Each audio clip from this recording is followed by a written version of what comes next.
os irmãos em nome de Jesus. Amém? É um motivo de muita alegria, irmãos, estarmos aqui nesta noite para compartilharmos a palavra de Deus. Eu confesso que eu ainda não estou acostumado com esse culto de vidro aqui, porque dá para ver as pernas se tremendo por trás, né? O outro esconde mais um pouco, né?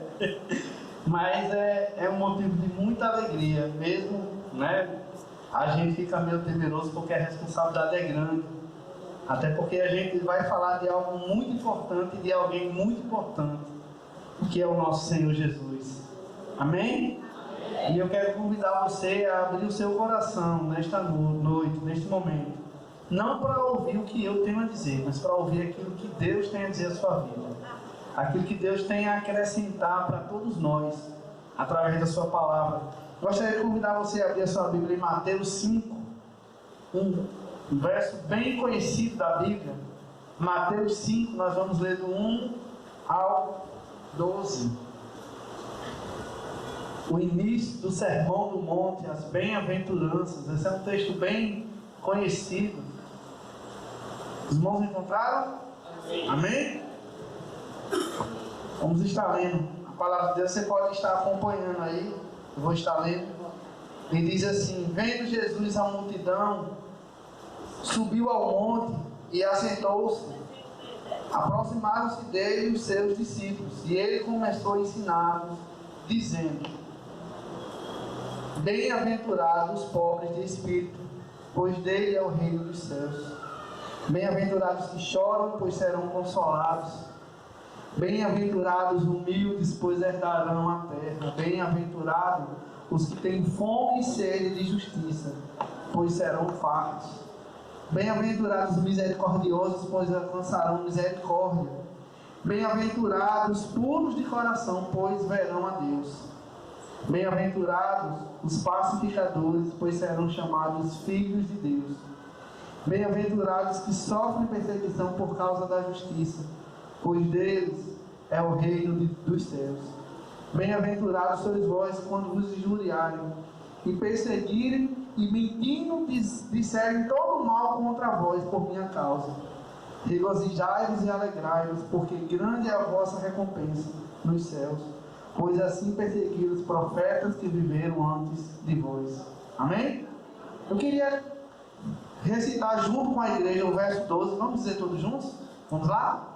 Regozijai-vos e alegrai-vos, porque grande é a vossa recompensa nos céus, pois assim perseguiram os profetas que viveram antes de vós.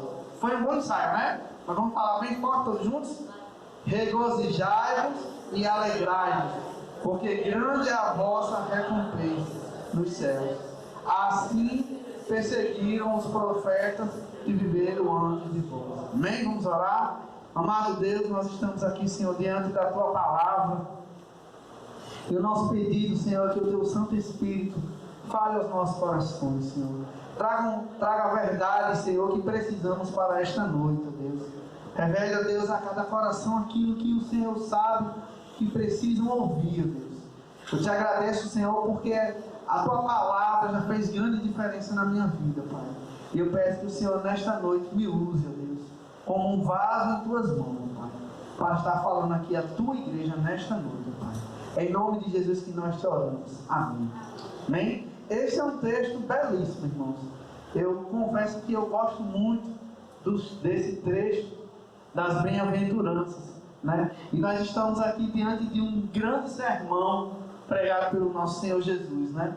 Se a gente olhar um pouco alguns capítulos antes, nós vamos ver algumas passagens importantes do ministério de Jesus, né? A gente vai ver que um pouco antes a gente viu ali o batismo de Jesus nas águas, né?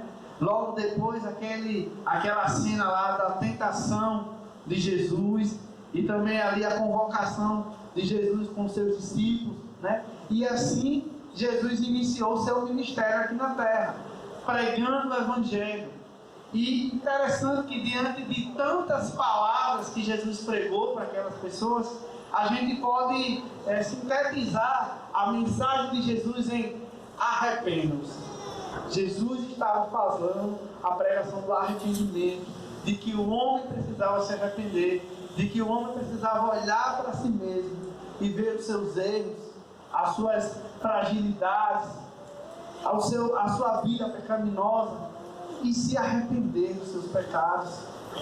Essa era a mensagem central de Jesus. Jesus pregava. Interessante que um pouco antes de Jesus chegar ali naquele sermão do monte, aquela cena, né, no verso 23 do capítulo 4, um pouco antes do que a gente leu, diz assim: portanto, percorria Jesus toda a Galileia, ensinando nas suas sinagogas, pregando o evangelho do reino e curando todo tipo de doenças e enfermidades entre o povo. A primeira coisa que nós podemos entender nesse texto é que Jesus ele já vinha pregando a sua mensagem, já vinha fazendo aquilo que realmente o Pai tinha enviado ele a fazer, de pregar o arrependimento. E ali Jesus percorrendo, onde Jesus andava, grandes multidões vinham atrás de Jesus. E eu acho isso muito interessante, né? Porque, por enquanto, hoje nós vemos aí muitos evangelhos, muitas pessoas dizendo que estão pregando o verdadeiro evangelho, e muitas vezes não é o verdadeiro evangelho. E a gente vê essas mensagens correndo atrás das pessoas, ou seja, pregando aquilo que as pessoas desejam ouvir para ter ouvintes. A gente vê as pessoas querendo falar aquilo que vai agradar o coração do homem, para que as grandes multidões venham se juntar a essas pregações. Nós vemos aqui que Jesus, no seu ministério, a gente vê diferente. A gente vê que Jesus andava e a multidão seguia atrás de Jesus, porque era uma multidão sedenta de uma verdadeira palavra vinda de Deus, porque era uma multidão que reconhecia que aquela palavra trazia uma diferença para a vida do homem. E assim Jesus estava pregando, e assim Jesus estava anunciando o reino dos céus, e as pessoas olhavam para aquilo e se admiravam, e a palavra de Deus fazia toda a diferença na vida das pessoas. E aqui, olhando para o texto, eu gostaria de olhar para o texto e ver alguns detalhes desse texto. Jesus estava andando, né? E a multidão estava ali acompanhando. E diz o texto, o verso 1, o início desse texto das bem-aventuranças, diz: e vendo Jesus as multidões, subiu ao monte e sentou-se. E a primeira coisa que chama a minha atenção nesse texto é que Jesus olha para aquele monte e ele vê ali uma oportunidade de falar da sua palavra, da palavra de Deus ali. E aquele monte foi o púlpito que Jesus usou ali para anunciar este primeiro sermão, o Sermão do Monte. É interessante que isso tem um grande significado, né? Quando Jesus ele estava ali, naquele monte, ele estava numa montanha ali na Galileia. Não era um monte sagrado, não era um monte que tinha uma grande importância, mas Jesus estava dizendo ali para aquelas pessoas que o Evangelho ele pode ser pregado em qualquer lugar. As pessoas naquela época tinham a ideia, a noção de que o Evangelho só poderia ser pregado dentro das sinagogas, em algum lugar específico. Mas Jesus ali, naquele lugar ali, tão comum, ele anunciou aquelas verdades. E é interessante que, olhando para esse trecho, nós podemos pensar que esta palavra ela está conosco em todo o tempo, e ela deve ser anunciada em todo o tempo. E aí, como a gente vê aqui na missão da nossa igreja, glorificar a Deus, amar e cuidar das pessoas, nós podemos pensar que para amar e para cuidar das pessoas, nós podemos fazer isso em qualquer tempo, em qualquer lugar. No nosso dia a dia, onde estamos, muitas vezes encontramos pessoas em situações tão adversas, muitas vezes até no corre-corre da vida. E é ali, meu amigo, naquele momento, que Deus quer usar a sua vida para fazer a diferença, para poder ser bênção na vida de alguém. Muitas vezes nós somos essas pessoas que estamos num lugar tão adverso, né? Que estamos passando por um momento que muitas vezes não imaginamos, mas Deus vem ali com a sua palavra para fazer total diferença. E Jesus chegou ali naquele monte, e por enquanto muitos rabinos da época, muitos mestres da época se preocupavam, chegavam e tinham um lugar específico, né, para pregar a palavra, para pregar os seus conhecimentos, né? Jesus sentou ali no meio daquela multidão, naquele monte, e anunciou o Evangelho. Eu imagino que ali naquele lugar tinham muitas pessoas comuns, como eu e você. E Jesus começou a falar coisas que eram da linguagem daquele povo, do dia a dia deles. A mensagem de Jesus não era uma mensagem difícil de se entender, ou uma mensagem que tivesse uma palavra, uma mensagem que fosse difícil de compreensão, mas uma mensagem que ia fazer uma diferença no dia a dia daquelas pessoas. E olhando para o texto, continuo olhando para o texto, a gente vê que no verso 2 diz assim: e ele começou a ensiná-los. Algumas versões dizem assim: e ele sentou-se e começou a ensinar. E essa expressão de que Jesus sentou ali, né, tem um significado também para aquele povo, né? A atitude de ensinar sentado era a atitude dos mestres da época, né? Eles sentavam numa cadeira especial, querendo dizer que era alguém que tinha um conhecimento a mais para passar para aquelas pessoas. Os grandes, né, eruditos da época tinham esse costume. E Jesus fez isso. Ele sentou-se ali como alguém que tinha um grande conhecimento para passar para aquelas pessoas. E nós podemos ver que Jesus, quando ele teve essa atitude, ele se revestiu de toda a autoridade para pregar a sua palavra. Nós podemos ver que a palavra de Jesus tinha uma autoridade para tocar o coração das pessoas, porque era algo que vinha do próprio Deus. E nós podemos ver a autoridade, o poder da palavra de Deus. E a gente vê quantas pessoas, né, conhecem a Bíblia, conhecem muitas vezes a história, os momentos históricos da Bíblia, mas não conhecem o verdadeiro poder de Deus que vem da sua palavra. A palavra de Deus, ela é o poder de Deus na vida do homem. Porque Jesus, quando ele pregava, quando ele ensinava, as vidas eram tocadas. E hoje também é assim. A sua palavra, quando é falada, vidas são tocadas, pessoas são transformadas. E a gente vê aqui que Jesus, ele estava fazendo isso naquele momento. A partir do momento que ele estava ensinando, as pessoas eram tocadas, as pessoas eram transformadas pelo poder da palavra de Deus. E eu queria olhar hoje para esse texto que é tão conhecido e extrair um pouco daquilo que ele pode nos ensinar, né? Jesus começa a falar das bem-aventuranças, né? Bem-aventurados são os pobres de espírito, bem-aventurados que choram, os humildes. E a palavra bem-aventurado, ela quer dizer feliz. Feliz aqueles que são pobres de espíritos, que choram, né? Interessante que Jesus estava falando sobre ser feliz.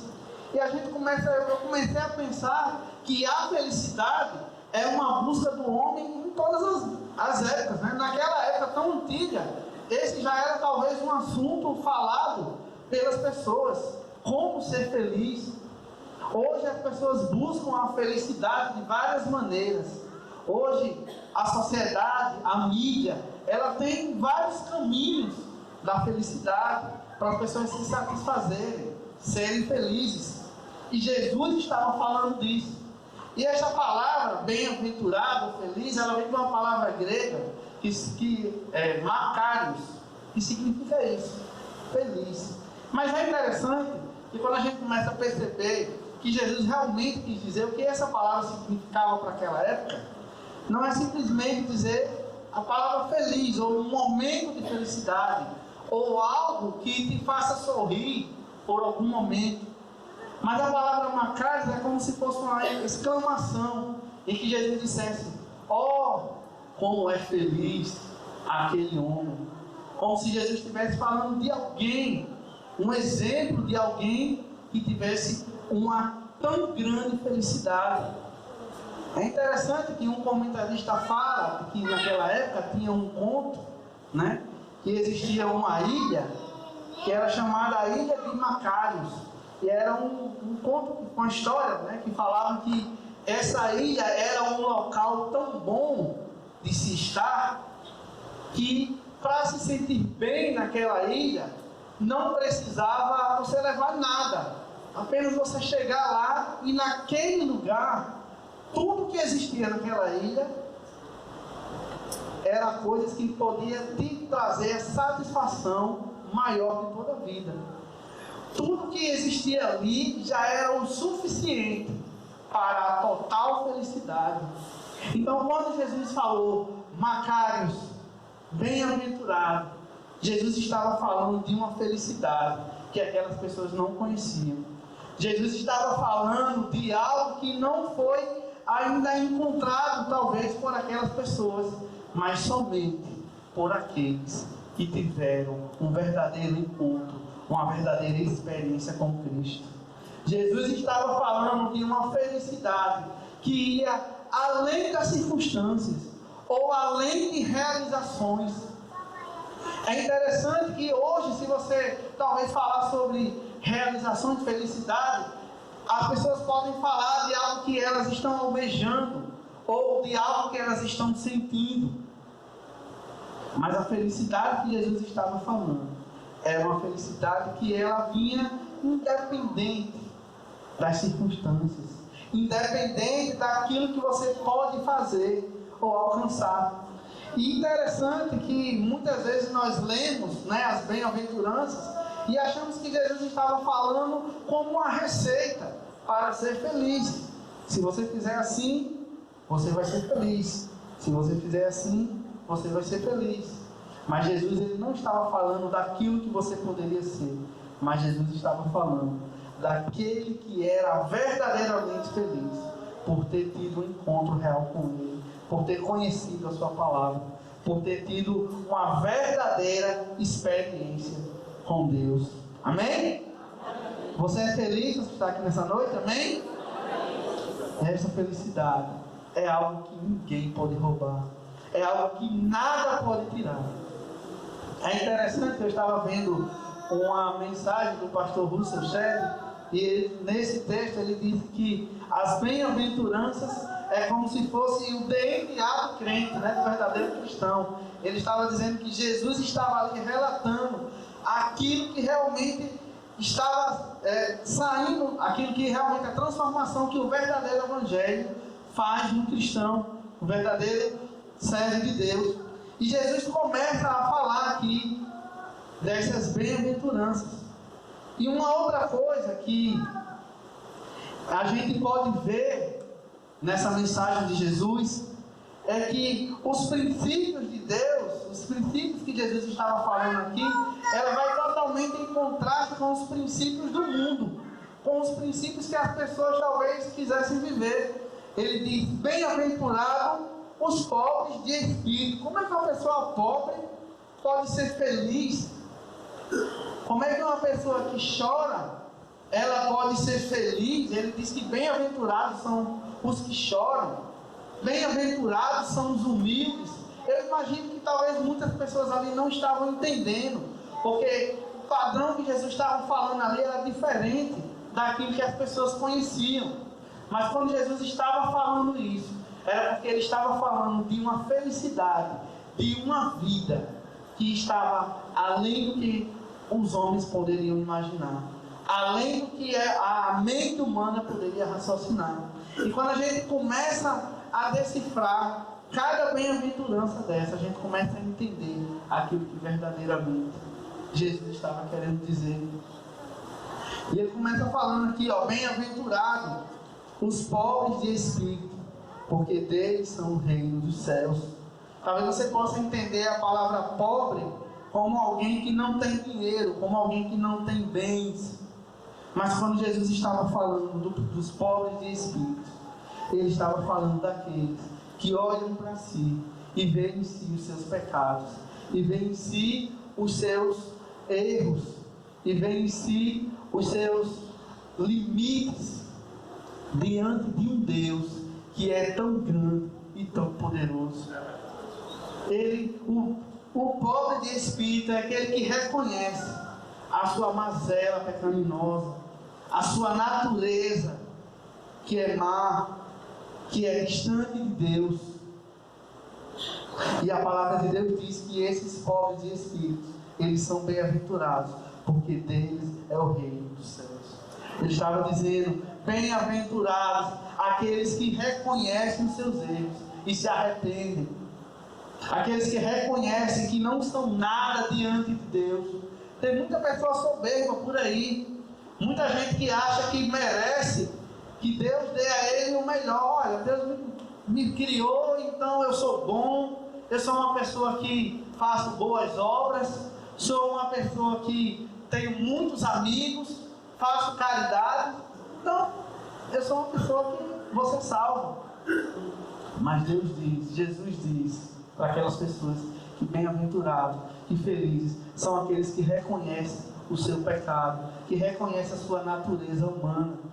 E interessante que isso vai totalmente de encontro o que as pessoas pensam. E Jesus continua, ele diz: bem-aventurados que choram, porque serão consolados. E esse choro aqui é o choro pelo pecado, é o choro por estar desagradando ao Senhor, por estar infringindo a sua santidade.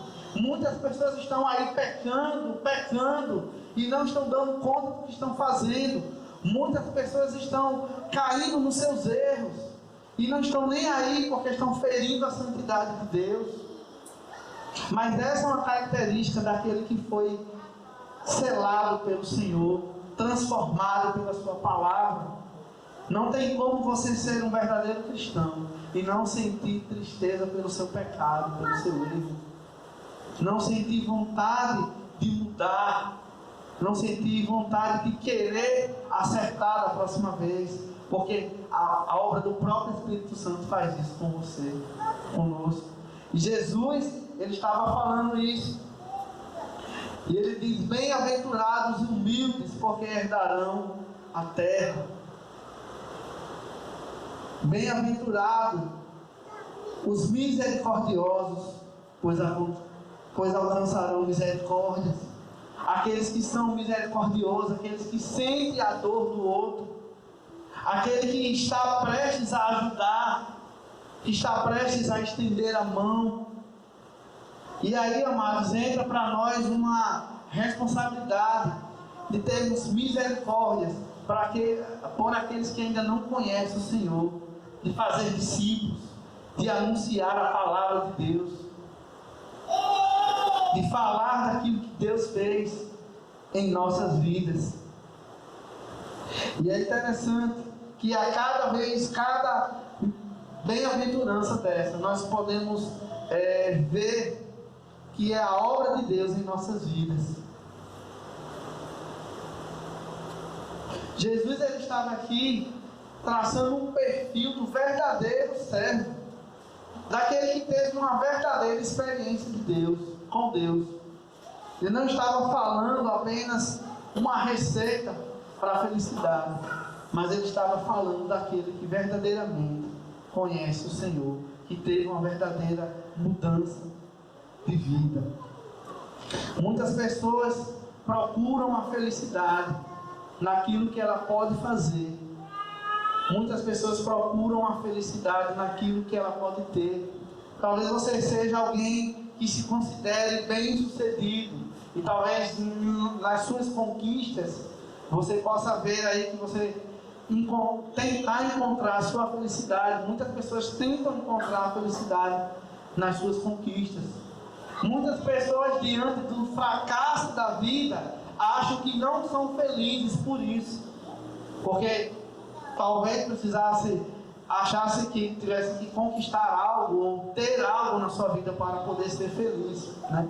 E é interessante que eu me lembro de um hino bem antigo, que ele diz: você pode ter a casa repleta de amigos, paredes e pisos cobertos de bens, ter um carro do último tipo, andar conforme der a sua cabeça. Pode ser um cara que vive apertado, andando até mesmo de locação, curtindo o fim de semana, e achar que isso é felicidade. Mas nunca você verá a paz que existe lá dentro, que não se encontra para poder comprar. Porque essa paz só tem a pessoa que se encontra com Cristo. A verdadeira paz, somente a pessoa que se encontra com Cristo, ela pode ter. Muitas vezes o mundo tenta desviar o nosso olhar dessa verdade, de achar que coisas, que conquistas vão nos trazer a verdadeira felicidade. Mas a verdadeira felicidade apenas com Cristo que nós temos. A verdadeira felicidade é algo que não podemos comprar, é algo que não podemos adquirir por merecimento. Também não é algo que perdemos por nada, porque a verdadeira felicidade, ela se tem quando encontramos Cristo em nosso viver. Amém? Esta é a verdadeira felicidade. Bem-aventurado é aquele que tem uma verdadeira experiência com o Senhor. Bem-aventurado é aquele que tem todas essas características, não porque ele busca, não porque ele se esforça, não porque ele faz algo para merecer, mas porque o Espírito de Deus habita nesta vida, mas porque o Senhor, Ele está ali fazendo toda a diferença. E era isso que Jesus quis dizer para aquelas pessoas naquele momento, naquela situação, que esta é a verdadeira felicidade. Mas é interessante que diante de tantas coisas que Jesus falou, Ele falou coisas que talvez as pessoas não entendessem, porque eram situações que o homem muitas vezes ele tentava não passar, chorar, ser humilde, se humilhar.